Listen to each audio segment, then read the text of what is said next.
Happy Tuesday, sisters. Happy Tuesday. I am here for a nightcap. I apologize for these few minutes of running behind. Although it's at 10, it seems like it's always something continuously going. And I don't know if this is flying from this light or if it's really stuff flying in my room, but it didn't start till I shut the lights off. Oh, it is a little gnat or something flying, so forgive my little friend. So come on in, join me tonight. I am excited to talk to you guys, and I just appreciate your presence as always. So come on in. I'm gonna give us a few minutes. If you can hear me okay, just let me know and we'll just get started.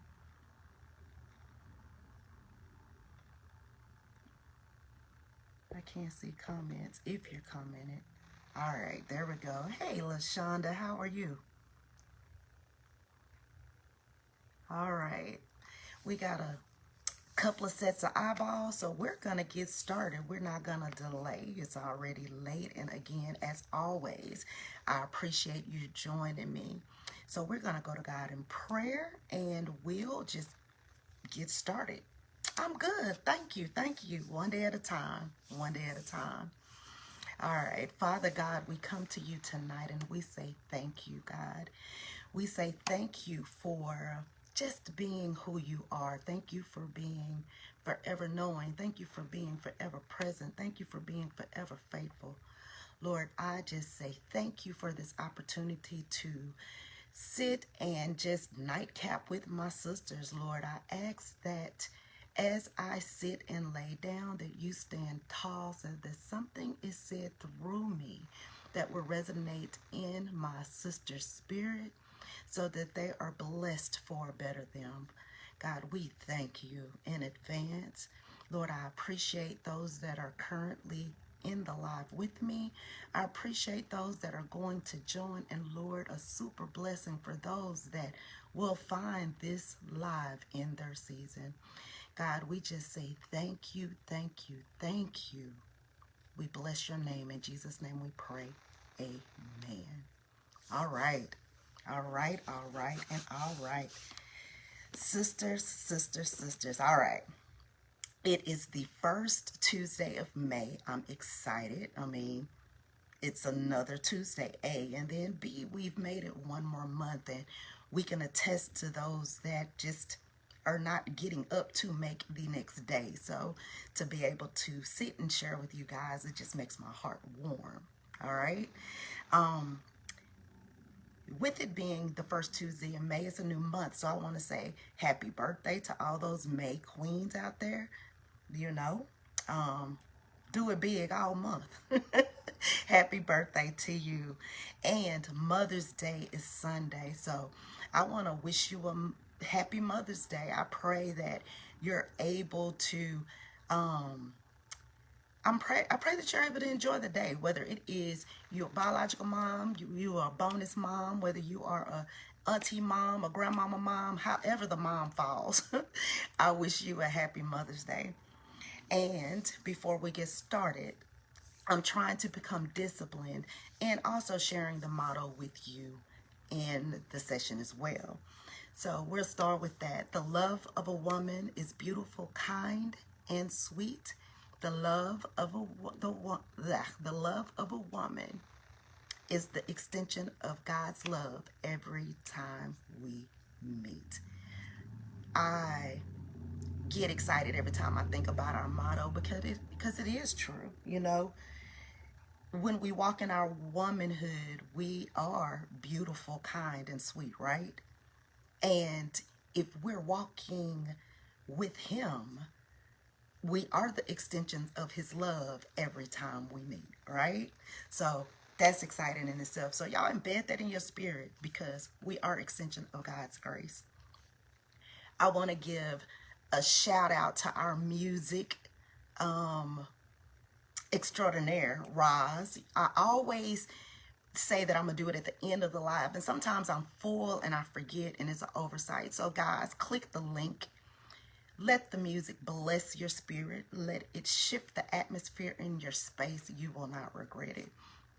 The song selections that she make are, I know for me anyway, generally they're appropriate for right when I click them. And if I let them play, the songs that come behind her, or that song that she chooses, is just, it falls in sync with what's needed in my being at that time. So I'm encouraging you to also click the links, guys. It'll bless you. So our topic, they pooped in your garden. Use it for fertilizer and bloom. I'm going to repeat that. They pooped in our garden. Let's use it for fertilizer and bloom. Every week I try to share with you where I got the topic from or where it derived from. And honestly, I didn't have a lot to talk to you about because I know y'all like every Tuesday she full. I am. It seems as though this Saturday and Sunday, I'm going to say not Saturday, but Sunday night going into Monday, and then Monday were just heavy for me. I shared that Mondays are hard for me just because of Tiff. And in this season, it's like storms kind of, they attempt to plague me with anxiety. And a lot of it is because it stormed the night that I found my sister. So I know that any way the enemy can get in, he's going to get in. So the storm on Sunday woke me up about, I'm going to say 4 o'clock in the morning, and I slept off and on after that. I really didn't get good rest. And yesterday, I actually lay down to go to sleep, and as I got to sleep about 2:30, it began to storm again, and the thunder and lightning woke me up. So I just got up and I began to just talk to God, because at this point, like, look, I'm not going to let anxiety defeat me, and I'm not going to let anxiety turn into depression, because this part of the journey is just that, it's life, right? Right. So God began to minister to my heart about the message that our sister shared on yesterday. And Shannon, if you did not check it out, Silver Linings with Shannon on yesterday, Shannon talked about guarding your inner circle. And in her talking about guarding our inner circles, she shared who we should let in, as well as how we should walk in connection with being a friend to those people that we let in. So a lot of times we let people in and the relationship either is a benefit to our life or is a complete failure, right? Seasons, reasons, and lifetimes. So with that being said, I just want to stop, because in listening to her, it resonated in my spirit when she said, you know, sometimes we're not always a fruitful friend. And sometimes we're not always that encourager. We're not always that person that's giving inspiration. I know for me, myself personally, there was a time in my life where, baby, I was just all the way skanky 100% of the time. So with that being said, if you personally know me, and if you don't know me and by chance misread my actions, misread my words, I want to apologize to you. I want to apologize that I walked, or you walked with me or experienced me in a season where my light wasn't so bright, where my words were not so kind, and my focus was not kingdom-minded. So in those instances, I can honestly say that I was the weak link. I was the toxic one. So if you know me in real life, and if there's ever a point that I dimmed your light or I made you feel less than, I truly apologize. From the depths of who I know I am now, I say I am here to make that right so that we can kingdom build together, okay? I love you. It takes me back to our topic, because in that instance, I pooped in your garden, right? So what do you do with poop? A good farmer uses good fertilizer to they use the poop from their farm animals to fertilize their land where their crops are going to grow, right? What are we planting? We allow people in our spaces for various of reasons. I'm gonna move my notes this way so I can quit looking down that way. But we allow people in our spaces for various of reasons, various of intentions, and we're relationship bounded. You know, like I talked a couple of weeks ago, we were created for relationships. If not, when Adam was in the garden, there was no need for Eve to be created. God looked at Adam and saw that there was something else needed. Therefore, a relationship partner, in essence, was created for him, right? So the question becomes, how fruitful is that relationship? And a lot of stuff I'm going to say tonight is going to sound similar to what Shannon shared on yesterday. Because when I talked to God in the wee hours of the morning, he tarried there with me. Just because I'm in a season where I'm having to use vast discernment as to who I let in. I am weakened sometimes, and I am vulnerable, and sometimes my sister's gone. Sometimes I do feel a little lonelier than I probably would admit that I feel. So in those times, you want to be cautious as to how you allow someone in your space, right? So with that being said, sometimes we find ourselves in relationships that are stagnant or they deplete us. And sometimes there are relationships that help build. When I say stagnant or when I say that they deplete us, I mean, have you ever been that person or made friendship or a sistership or whatever type of ship there is with the individual that all they do is complain? Not a complaint, let me vent, get it off my chest, and we push forward. We walk through it, but they complain. The food is too cold. The food is bad. Something, something, something. There's always a complaint.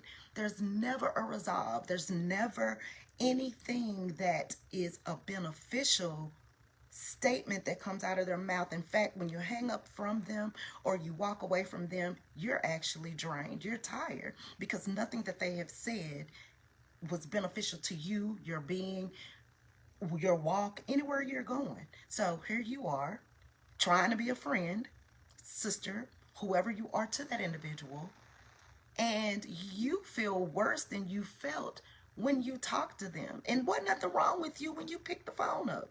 Wasn't nothing wrong with you when you sat and ate brunch with them or whatever the case may be. But now you walk away and you're lower than what you initially were. It was because they took from you. Sometimes I've been that person. I've been the draining one where I didn't think twice about what I unloaded. I didn't ask that person were they in an emotional space or did they have an open capacity to take what I had to give. I just dumped. Taking for granted that they were ready to take in that energy because energy transfers. Sometimes we find ourselves in relationships that are hurtful, and sometimes they can be a resource for building. For an example, Sarah and Abraham. God promised them a baby, a son, a nation. He said, you know what? You're going to have nations numbered as the stars, right? Sarah laughed like, I'm 1,026 years old. He got jokes. I'm not going to have no baby. And Abraham was kind of like, well, my Lord, yeah, we are old, but you know what? If you said it and you promised it, I know it's going to happen. Because of the impatient nature of Sarah, she helped God, right? And in her helping God, she allowed a different type of relationship to be formed between her husband and her helpmate or her handmaid, right? So now the intentions were selfish. They were not of, I can't say fruitful because her goal was to be able to be fruitful. But she just didn't think it was going to come through her. But the decision she made for that said relationship caused her strife. So here it is. You caused yourself harm. And not to mention yourself, you caused this woman harm because you allowed this. And now you tripping and done made your man put her out after you decided to do all this. That relationship was not beneficial. The relationship was hurtful. And I'm sure in some ways it was stagnant. Then you have the example, so for this building, like Ruth and Naomi. We've been talking about her for weeks. And if you look at myself and a couple of my other sisters, they've spoken on these two as well.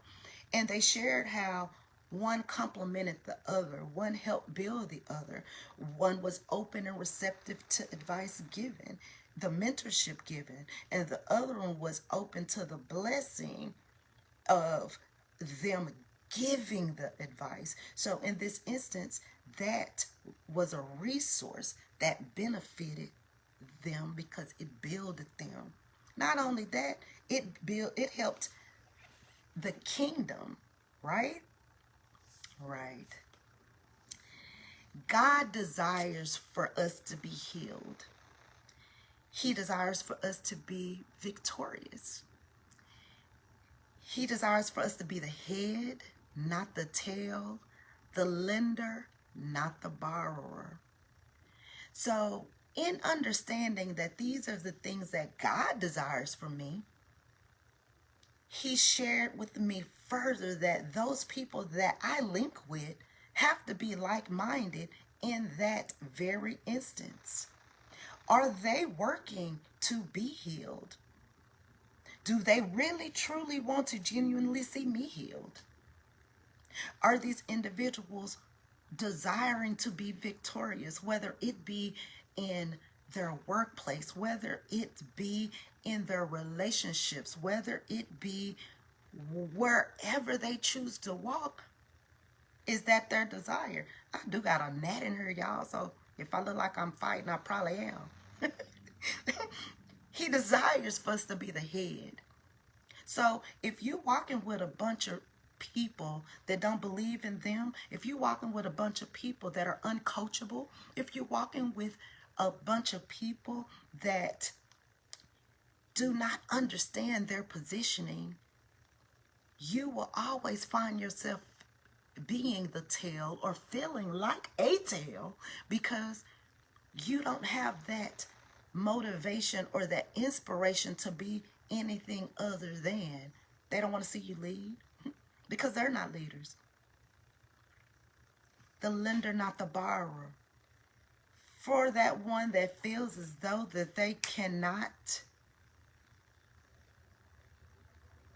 give, they don't have it to give. They're not a source. They don't have that source.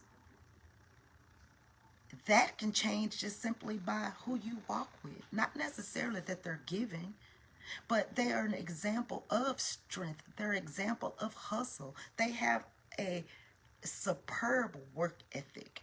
Whether they're on a job they like or whether they're on a job that they created for themselves by way of entrepreneurship, they are diligent in being a resource.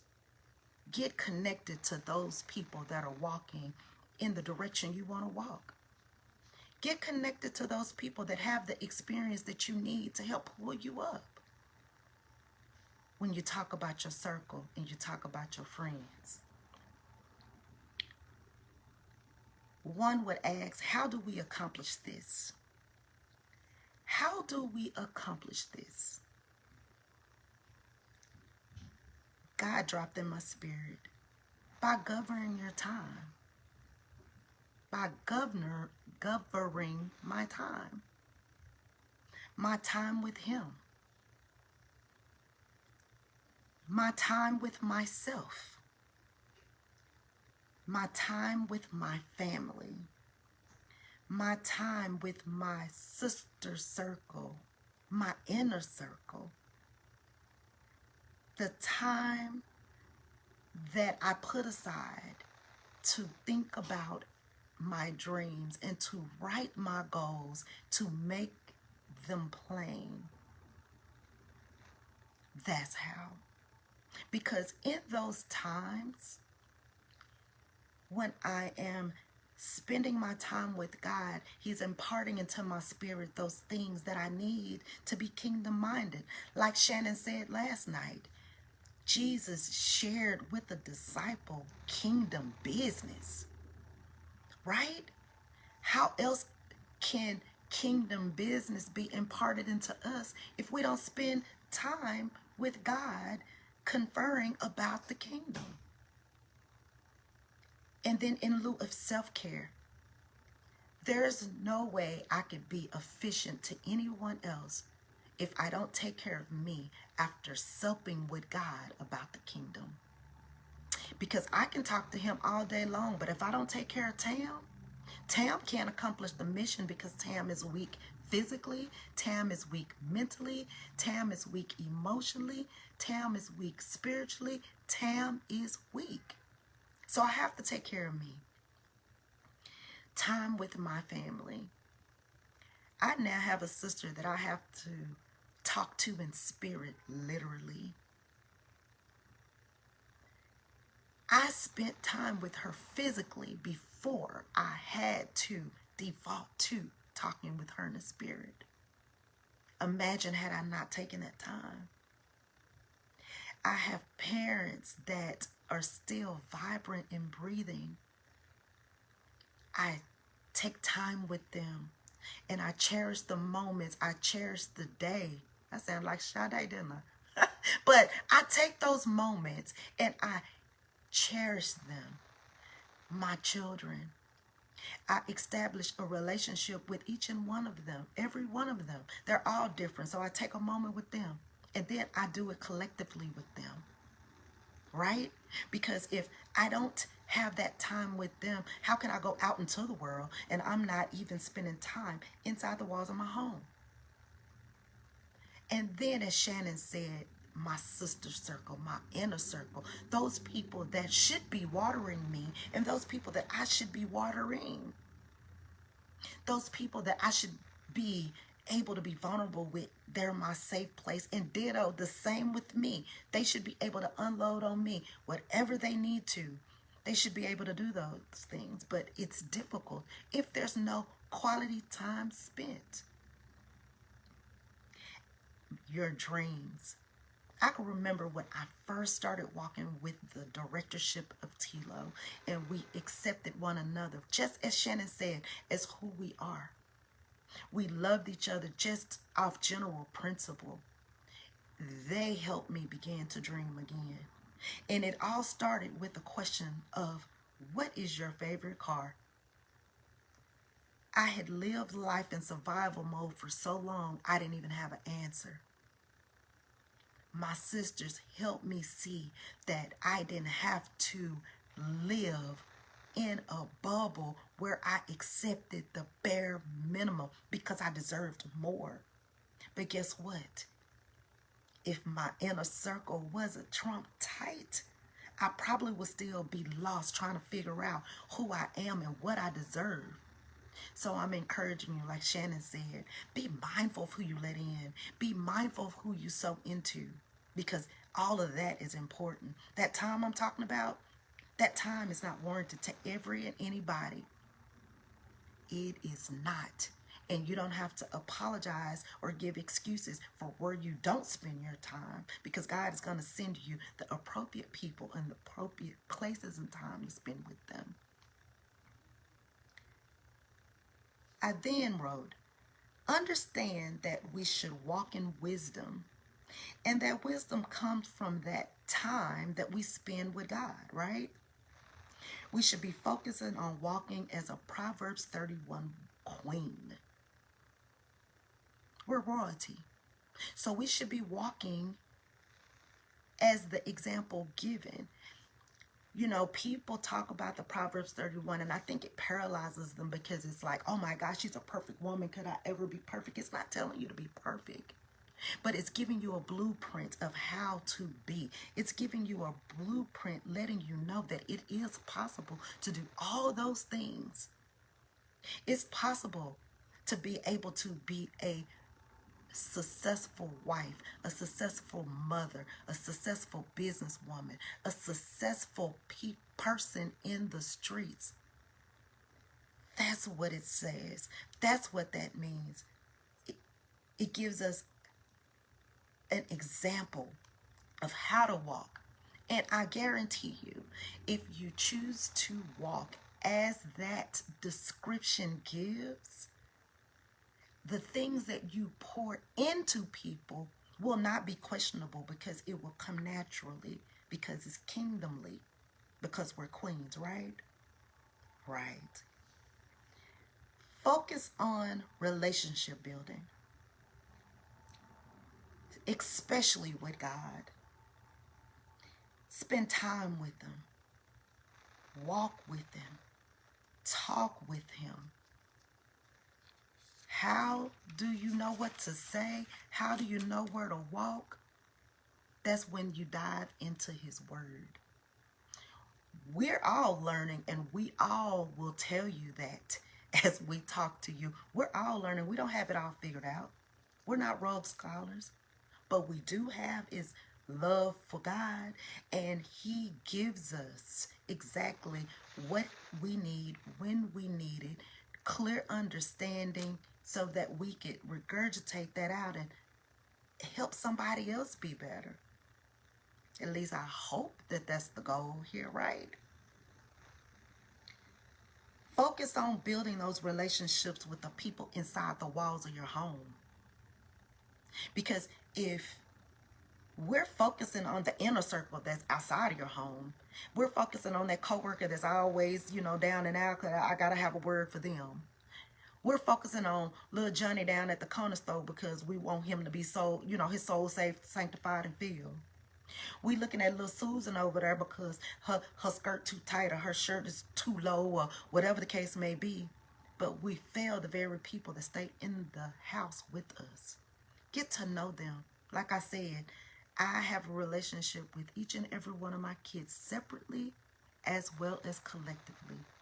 Get to know who lives in your home, your community. Just like Nika said, intentionally rise. We get up in the morning and say, Lord, how may I serve you? And after we ask God, how can we serve Him? If you're sincere, He's going, actually, you don't even have to be sincere because you asked. He's going to tell you how to serve Him. But it's up to you to be obedient in your servitude. He's going to do the same for being a blessing and your community as well. Shannon asked, how do we dismiss those that have wedged their way? Let me back up. Shannon asked, how do we dismiss those? And it's paraphrasing because I can't remember word for word, but how do we dismiss those that have wedged their way into your inner circle and they truly don't belong? How do we dismiss those that have wedged their way into our inner circle, but they don't belong? We're going to go back to the garden. As you garden and you look into your garden, you may plant all kind of plants. You may plant flowers. You may plant vegetables, whatever your heart's desire. But what often grows along with your vegetation are weeds. And if you do not do anything about the weeds in your garden, they will overtake your garden. I look you in your face tonight and unapologetically state, snatch them weeds out of your garden by its root. Pull them up and throw them out. That's how. That's how. I personally, Tam, I'm not tiptoeing any longer around anything or anybody that shouldn't be in my garden.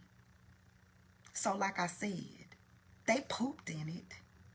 So let's use it to fertilize and get good fruit, right? Use it. Use it. They pooped in it, meaning they locked arms with you and began to walk with you, but they didn't mean you any good. They befriended you and took in all your personal information, and when you decided that, you know what, I'm going through a season, let me pull myself together, they get offended because you pulling yourself together to become better. A better friend, a better mother, a better sister, a better. But now they offended because you're no longer available how you once were. Like Shannon said last night. They become manipulative. They become aggressive. I'm here to serve notice. If you feel froggy, jump. Because I got a God that's going to jump higher, Judy. Like, you got to go. You have to go. So let's uproot them weeds. And let's take the hoe and let's drag that poop through the soil to fertilize it. Last night my sister said, ask God who they are. And then she said, well, not necessarily to reveal who they are. I'm going to piggyback on with my sister. But I'm going to say, ask God who they are. Along with, like she said, should they even be speaking life into me? Should they even have an opinion in my stead? So I agree with Shannon. Lord, are they miserable? And is this where this is coming from? Lord, should they be sowing into me, my family, my circumstance, or my friends? So I'ma say, expose them for who they are, because I want to know. I might not understand the why they are the way they are, but I want to see you for who you are. And I know the only way that I can see you for who you are is if God show me. So my first question is, Lord, who are they? And reveal them to me. Have you ever met someone that sounded good? What they said, what they looked good, they sounded good, but it's something about them just wasn't right. You couldn't put your finger on it, but they said all the right things, right?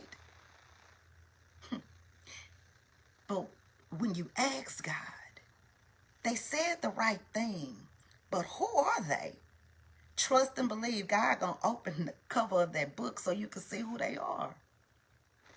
I believe that God is not going to allow you to link arms with somebody that ain't of him if you don't ask him for guidance. Lord, I want every relationship that's in my season moving forward to be God stamped. So, yeah, show me who that is. If it's a snake, I need to know, because we got to cut that head off.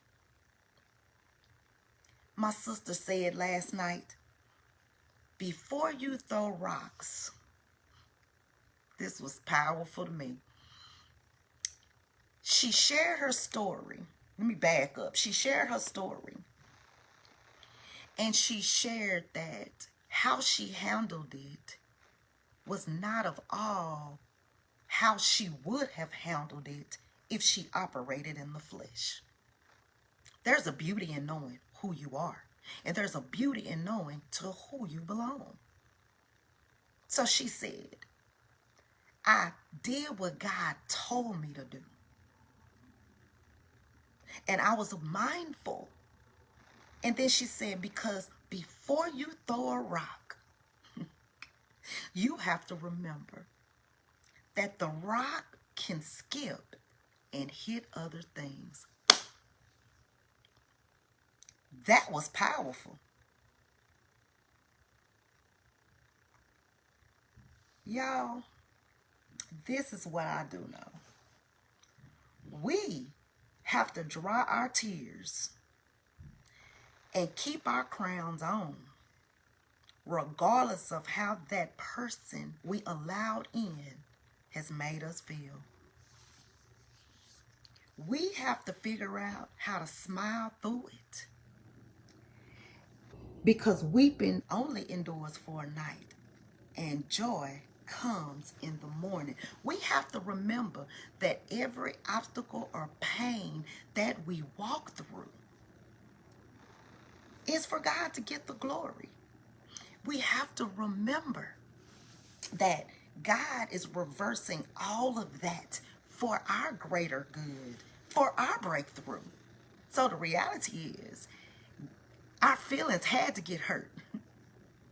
We had to allow that people in. Shannon shared last night about Judas. How did Jesus break bread with this man knowing that he was going to do what he did? He knew that God would get the glory. He knew that God would get the glory. So, I'm going to encourage you. Don't step off your throne for peasants. Period. Remember, you are more than enough. You are more than enough.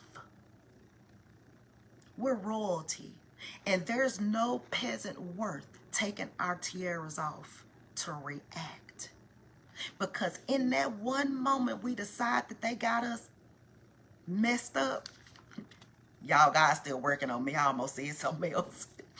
Pray for your sister. But that moment you decide to address them having you messed up, that would be the very moment you lower your frequency. And when you lower your frequency, you'll miss that elevation that God was bringing you to. Why? Because you dropped down to the level of the peasants to serve them the mess because they had you messed up. So when they poop in your garden, use it for fertilizer. And when it's famine in the season, they'll have to come to you to eat. I'm going to leave y'all alone. It's late. I pray that you were able to receive something out of this. I thank God that Shannon was obedient and stood tall in her assignment last night. Because had she not stood tall in her assignment last night, God couldn't have come behind her and time-stamped this. And God stamped this, not time-stamped it. God stamped it with this. I appreciate each and every one of you. Check yourself before you check your circle. Check yourself before you check your circle. Because if you a nasty, skanky mess, ain't nothing you can do for your circle. And what you put out is what you attract. Remember that. So, I love you. Have a good night. Check yourself. Establish a relationship with God. Cultivate your circle. Have a good night. Prayer on tomorrow at 8. If you missed the live on yesterday, go back and visit that live, y'all. If you did not click the link for our music, click the link, y'all. And I'm going to leave y'all one more time saying, what? I love you. I love you. I love you. Have a good night. If they poop in your garden, it's okay. Use it for fertilizer and bloom.